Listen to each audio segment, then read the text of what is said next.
이번 한미 정상회담에서 이른바 백신 스와프는 성사되지 못했지만 바이든 미국 대통령이 한국군 장병들을 위해서 55만 명분의 백신을 제공하겠다 이렇게 밝혔습니다. 그리고 한미 백신 파트너십 구축도 합의를 했는데요. 국내 백신 수급에 숨통이 틀까요? 이재갑 한림대 강남성심병원 감염내과 교수와 함께 자세한 내용 짚어보겠습니다. 이재갑 교수님 안녕하십니까? 예, 안녕하세요. 예, 먼저 이것부터 좀 보시죠. 국내 코로나 상황 중 어제 밤 9시 기준으로 보니까 신규 확진자가 480명인데 요즘 확진 흐름 좀 어떻게 보십니까? 네, 일단은 늘어나지도 않고 줄어들지도 않는 상황이 계속 이제 한 달 정도 계속 지속되고 있는 상황인데요. 예. 일단 최근에 이제 지인 간의 감염 사례가 계속 많은 상태라서 일단 이런 걸 봐서는 이제 지역 사회 내에 계속해서 이제 확진자들이 나오고 있고 확산되고 있는 상황입니다. 또 최근에 이제 또 변이 바이러스가 나오는 지역들도 늘어나고 있어서 여러모로 이제 4차 유행의 부분을 어떻게 이제 완화시킬지에 대한 고민들이 좀 필요한 시기라 생각이 듭니다. 예, 알겠습니다.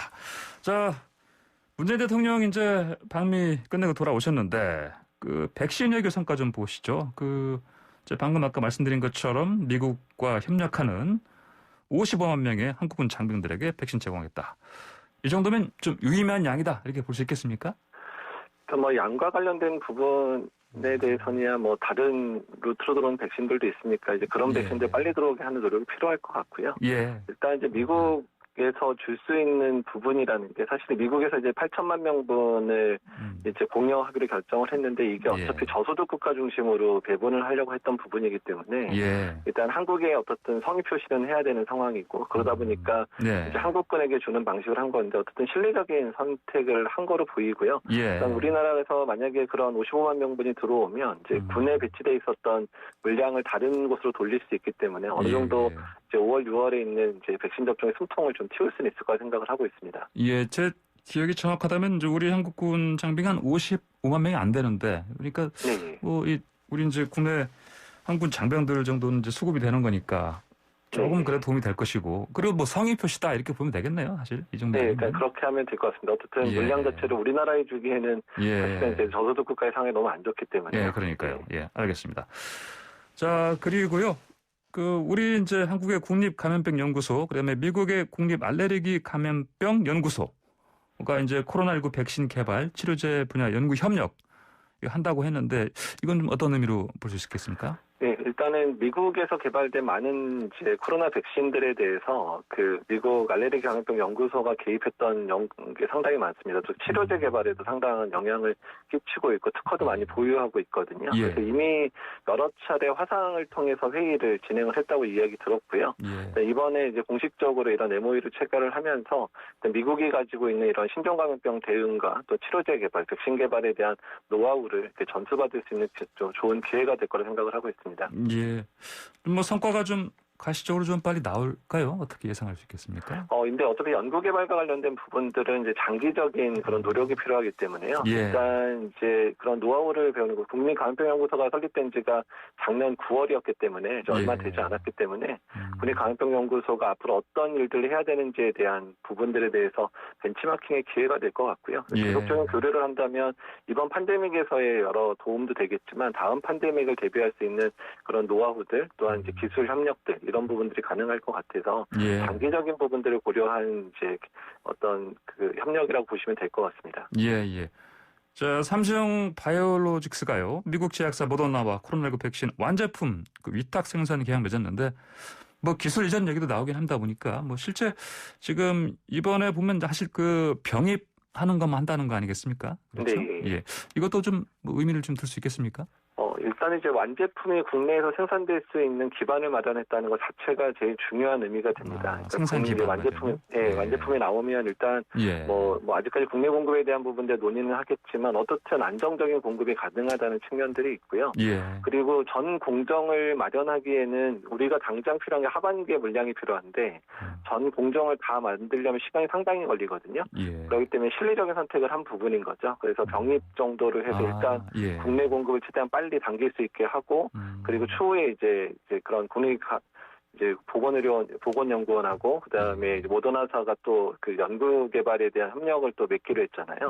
이런 부분 통해서 중장기적인 부분에 있어서 mRNA 백신 개발에 대한 부분들은 이제 그런 연구 개발 형식으로 이제 습득을 하고 일단은 공정을 먼저 개발해서 국내에 빨리 공급할 수 있는 체계를 만들었다. 이렇게 보시면 나을 것 같습니다. 예, 이 병입 부분 때문에 오히려 더 이제 국내 생산이 빨라질 수 있고 그러면 국내 우리 코로나 백신 수급에도 어떤 긍정적인 영향을 줄 수 있다. 이렇게 볼 수 있겠습니까? 그러면? 예, 그럴 것 같습니다. 예. 그리고 이제 그 기술 이전 얘기가 한 이제 방송 인터뷰에서 나오긴 했는데요. 그러면 이제 이 종류가 이게 이른바 그 메신저 RNA 백신이죠?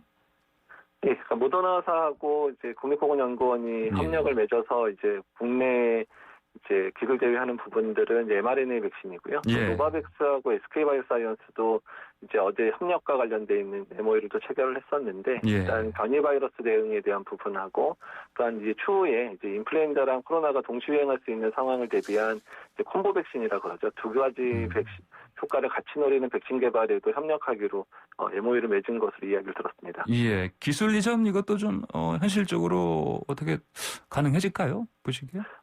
예, 일단 매칭이 좀 잘 된 것 같고요. mRNA 같은 경우는 국내 이제 연구 개발에 대한 그 기반이 많이 부족하기 때문에 이제 국립보건연구원이 이제 우리나라의 회사들을 연구를 지원하고 있는 상황인데 일단은 그 부분이 모더나사 협력을 통해서 이루어질 수 있는 부분 상당히 고무적이고요. 특히 노바백스하고 SK바이오사이언스는 일단 위탁 계약도 되어 있기는 하지만 SK바이오사이언스가 인플루엔자 백신 개발을 계속 하고 있는 상황이고 어떤 모더나는 이제 노바백스는 코로나 백신의 강점이 있기 때문에 그런 부분들이 잘 협력이 된다면 시너지를 노릴 수 있을 거라 생각을 하고 있습니다. 예, 알겠습니다. 그 식약처가 최종 점검위원회 열고 지난 21일이었죠. 모더나가 개발한 이 백신 품목화가 하기로 했는데 아무래도 이제 우리 국내에서 빨리 생산되고 또 사용할 수 있도록 발 맞춰서 이렇게 승인했다 이렇게 볼 수 있겠지요, 이거는? 네, 또 사실 이제 국내 도입분이 그 소량이긴 하지만 5월 말에 들어오기도 했고요. 6월에도 일부 물량이 들어올 거기 때문에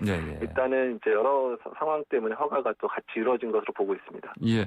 그럼 이제 모더나가 이제 한 3분기쯤에는 우리 국내에서 실제로 접종될 수 있는 가능성 좀 높다 이렇게 볼 수 있겠네요. 그러면. 네, 일단 2분기에 소량 이제 접종 시작할 거고요. 3분기부터는 국내 생산이든 외국에서 도입이 되든 간에 이제 국내 접종에서 중요한 역할을 하게 될 것 같습니다. 예, 그렇군요. 근데 그동안은 사실 그 아스트라제네카하고 이제 화이자 쪽만 이제 사실 접종 후에 이상 반응 같은 거 이런 걸 얘기를 했었는데 모더나는 좀 어떻습니까? 모더나도 이제 그 화이자 같이 mRNA 백신이다 보니까 1차 접종 때는 이제 그 면역 반응이나 이런 부분 좀 약하게 나타나고 2차 때 좀 이제 발열이나 근육통 이런 게 좀 많이 나타난다고 돼 있기는 한데요.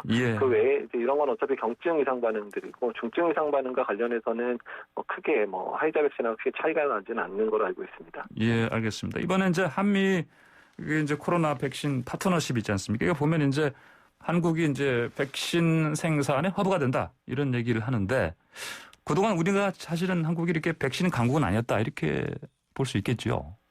네, 사실 이제 국내 백신 역사는 긴데 중간에 여러 가지 부침이 있어가지고 생산 기반이 많이 약해졌긴 했는데요. 그래도 최근에 녹십자라든지 SK바이오사이언스 또 LG에서 이제 이런 백신 개발과 관련된 부분 노력을 하면서 많이 따라잡고는 있습니다. 하지만 이제 최근에 개발되는 핵심 기술인 mRNA 백신이라든지 아니면 면역 증강제 기술 이런 부분들은 좀 쫓아가야 될 부분이 있는데 이번에 기술 협력 또 국내 생산, 이제 위탁 생산 등을 통해서 따라잡을 수 있는 그런 이제 기반을 잡았다 이렇게 생각하시면 좋을 것 같습니다. 네, 알겠습니다. 교수님 오늘 말씀 여기까지 듣겠습니다. 고맙습니다. 네, 감사합니다. 네, 지금까지 이재갑 한림대 감염내과 교수였습니다.